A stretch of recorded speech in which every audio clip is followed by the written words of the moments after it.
My name is Cordelia Hayes, and at 66. I had learned that life rarely unfolded according to plan.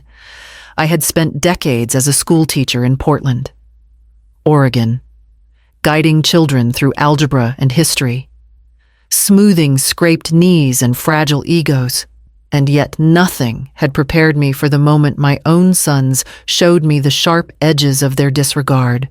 It began before the sun had fully risen, when the smell of damp cedar from the nearby forest drifted through the kitchen window. I was arranging the remnants of Arthur's last breakfast, the plate still warm from his usual oatmeal with a drizzle of honey, when I heard the first crash from the back porch. Caleb had thrown his father's muddy work boots into the trash. The laces, still knotted, were caked with the dark, rich soil from the trails Arthur loved so dearly. Caleb flicked his wrist dismissively, as if clearing clutter before a real estate showing. I didn't speak. I didn't need to. I only watched as Sloane, my daughter, murmured something about streamlining the entryway and continued scrolling on her phone. They didn't glance at the porch swing Arthur had built or the riot of wild roses I'd tended for decades. For a moment, the room felt impossibly quiet, and yet the air was charged with something heavier.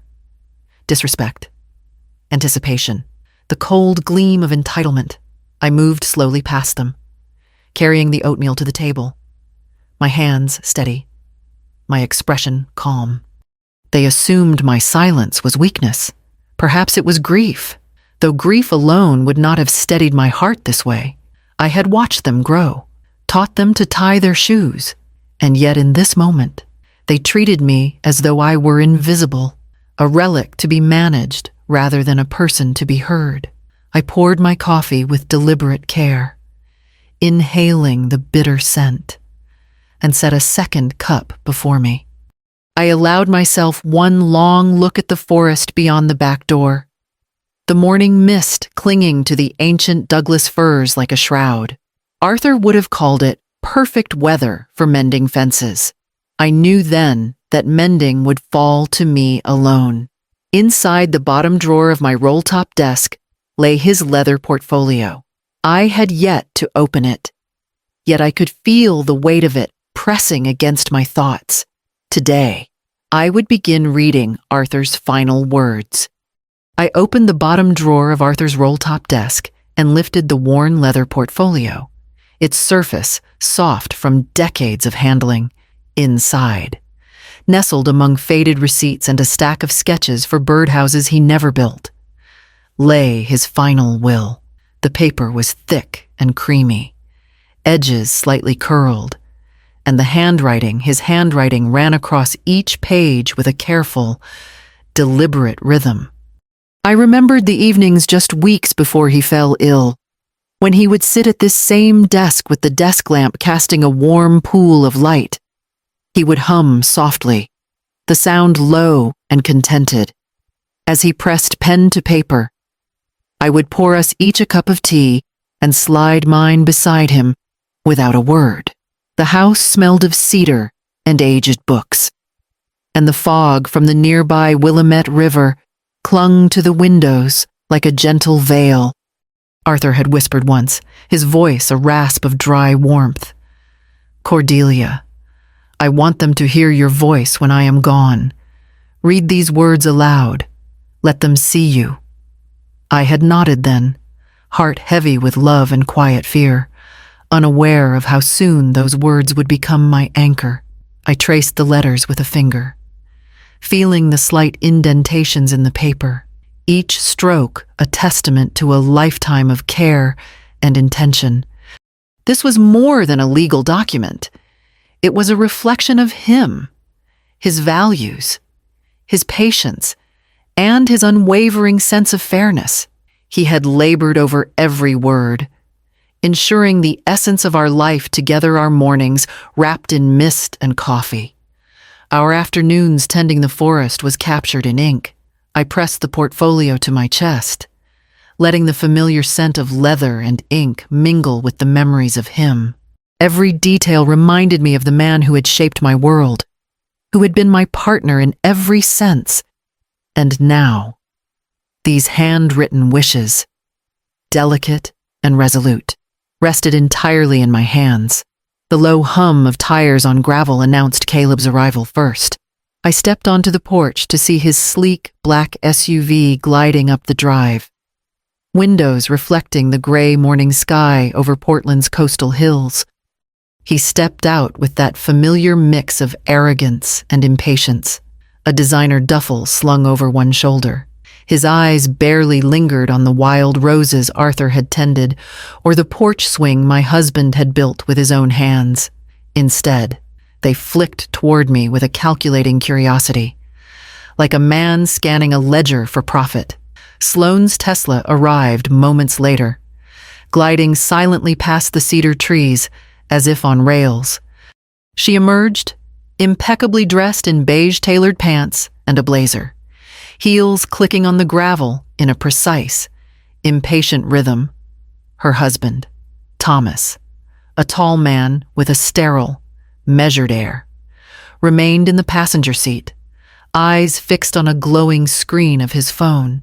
There was no warmth, no acknowledgement of the home we had built together, no pause to remember the man we had lost. They didn't wait for greetings. Caleb strode to the kitchen, dropping his bag with a dull thud, and immediately asked about the Wi-Fi password. Sloane followed, her laptop already open, and began outlining ideas in a voice smooth and persuasive, every word honed like a sales pitch.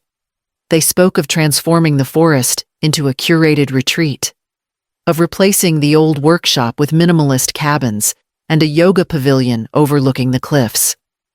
The Blackwood name, our family's name, had been reduced to a brand, a commodity.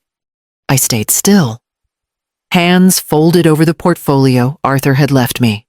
I could feel the tension in the air, the sharp contrast between their corporate ambitions and the quiet reverence of the house.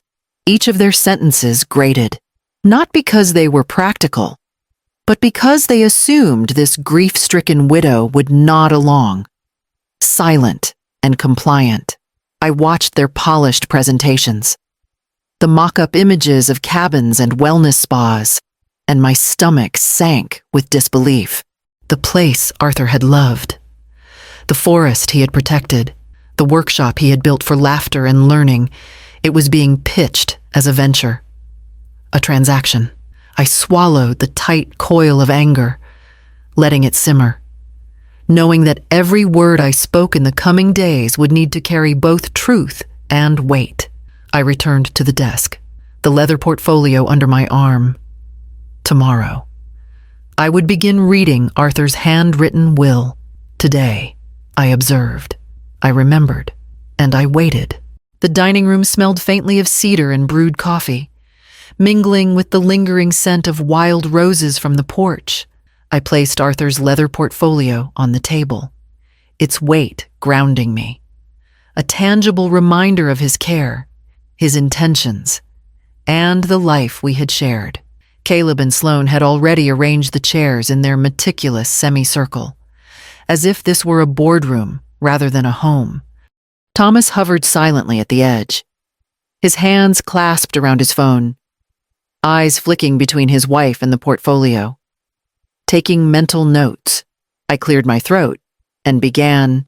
The first sentence passed smoothly, my voice steady despite the tight coil of frustration in my chest. Then came the first interruption. Did he really write this himself? Caleb asked, leaning back with an air of casual skepticism. Or did the lawyer draft it for him? I ignored the comment, letting the words on the page carry their own weight. He muttered something under his breath, and I caught the slight curl of his smirk. I had anticipated this. By the second paragraph, Sloane was questioning the meaning of irrevocable trust, her brow furrowed in deliberate confusion. She leaned over her laptop, typing as she spoke, her tone that of a strategist outlining a market opportunity rather than a daughter honoring her father. Caleb tapped a Mont Blanc pen against the arm of his chair, a rhythm that grated against my patience, each tap like a chisel against the sanctuary I was trying to maintain. He asked about tax implications, then about capitalization, then the dates and phrasing. Each question more intrusive than the last. I kept count in my head. 1, 2, 3.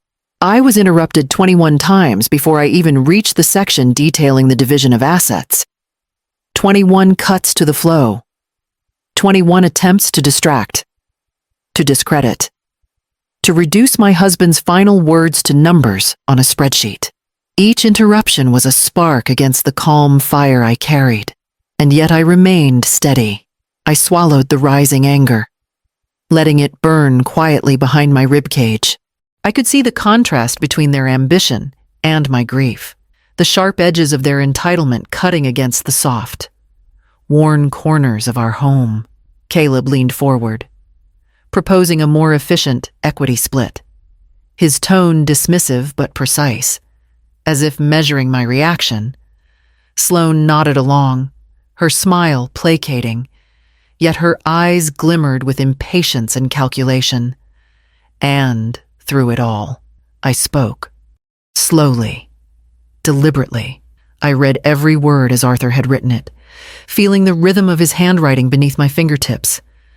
I didn't raise my voice. I didn't flinch. I didn't respond to their questions or challenges. Every interruption, every thinly veiled insult, every greedy glance, I catalogued quietly. They were attempting to undermine me, but they had underestimated the strength forged in decades of love, patience, and loss.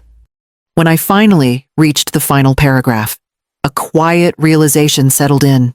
They had no intention of honoring these words. This was not a reading, it was a cross-examination. And I was the sole witness to both their ambition and their disregard. I closed the portfolio slowly, feeling the weight of 21 interruptions settle into a profound clarity. I stepped away from the dining room, closing the French doors softly behind me. The echoes of their voices, the questions, the interruptions, the thinly veiled impatience lingered like smoke in the air.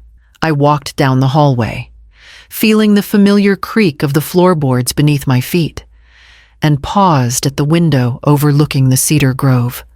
The morning fog clung to the branches, shrouding the world in muted silver.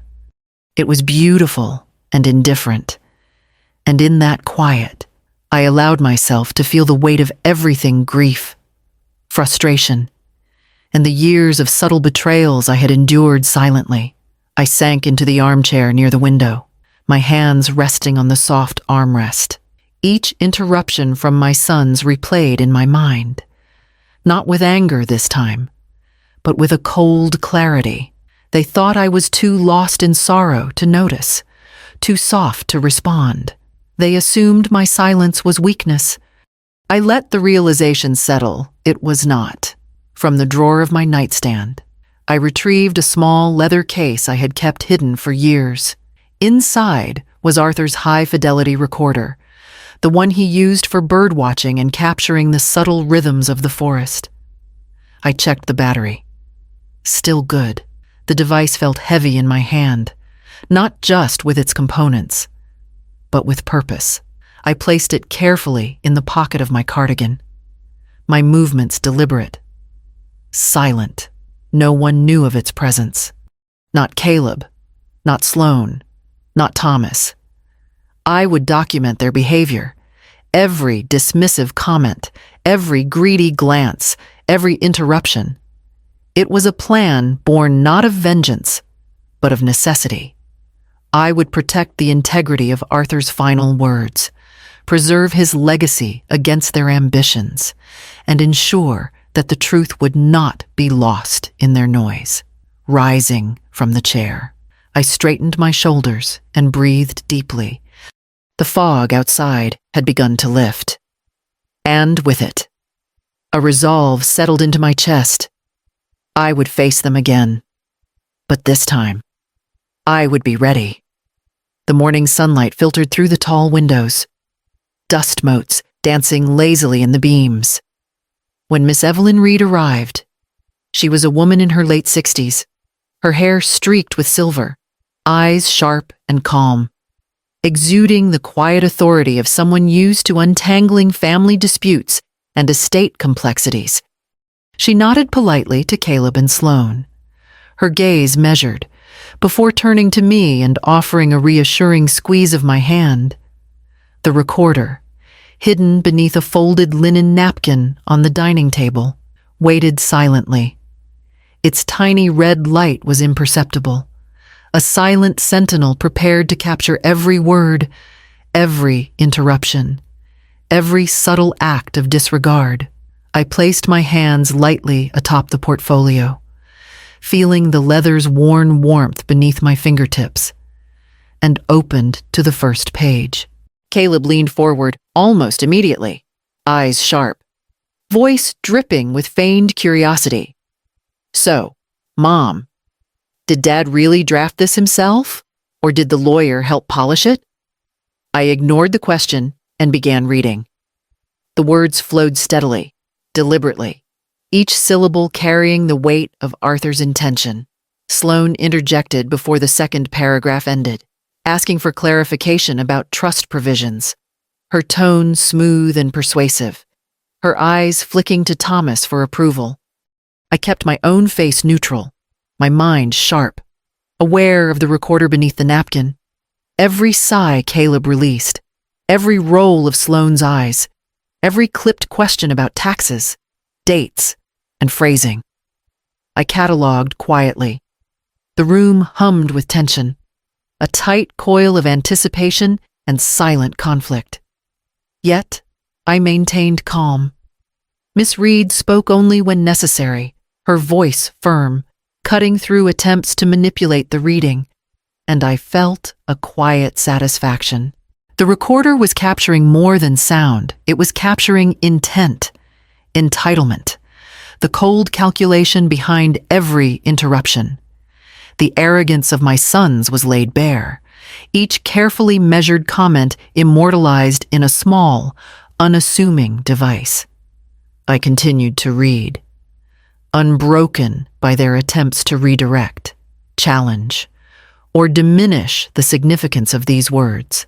The house seemed to hold its breath, the coastal fog pressing gently against the windows, as if waiting with me.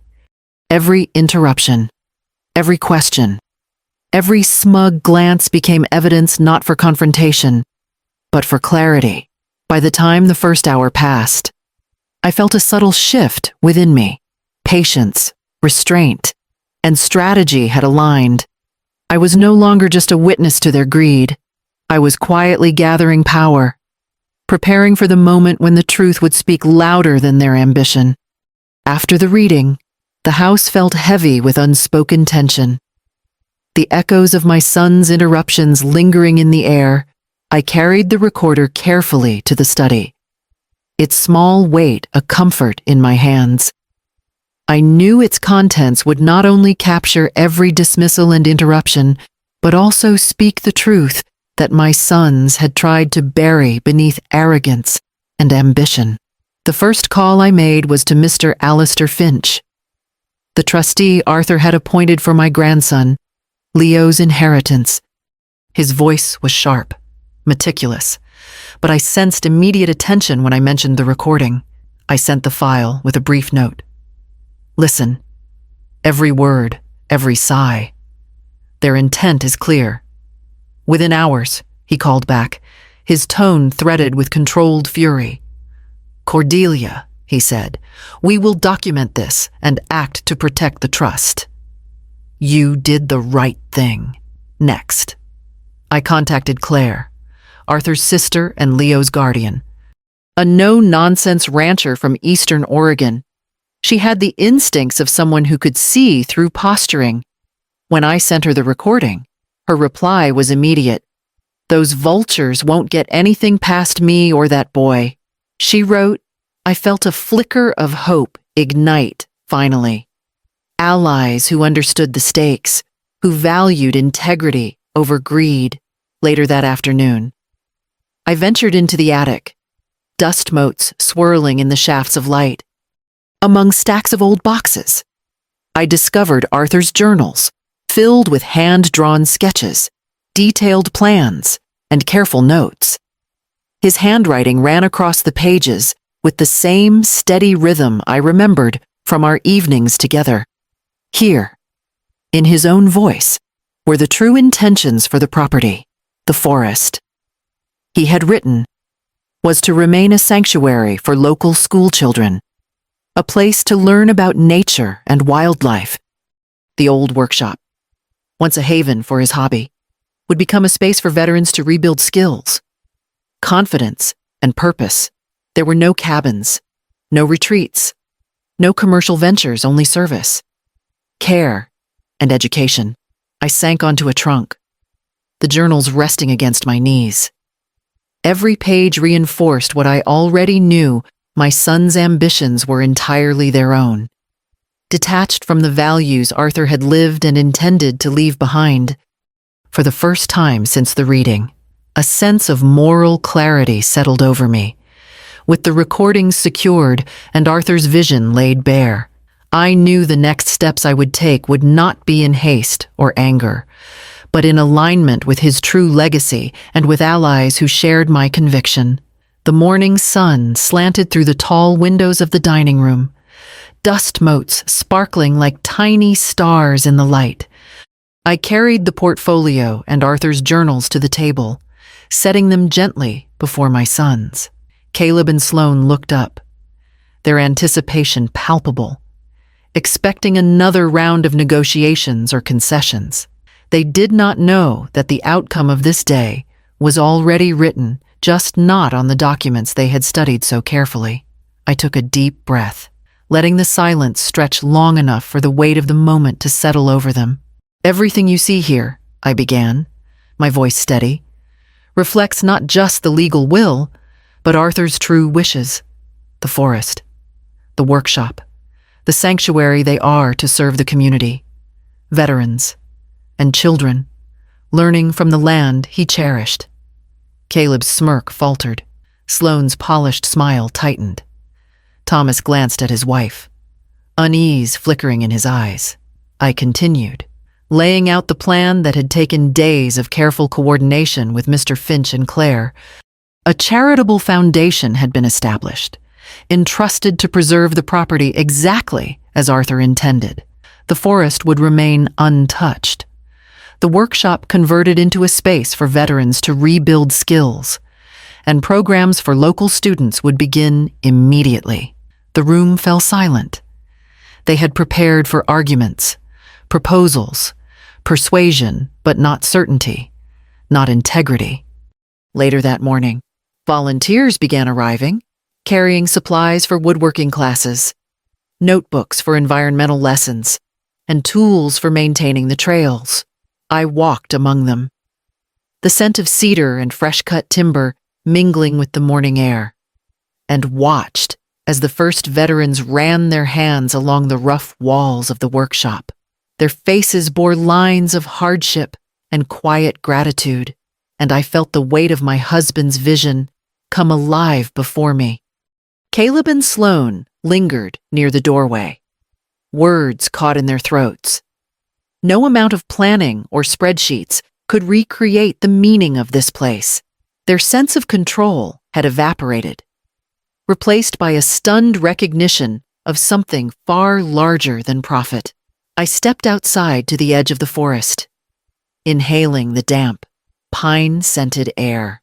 The wind whispered through the trees as if carrying Arthur's approval. I realized then that I had not just honored his legacy, I had become its guardian. The serenity that settled over me was profound. The quiet triumph absolute. The house, the forest, the workshop they would continue, untouched by greed, alive with purpose and integrity, exactly as Arthur had dreamed.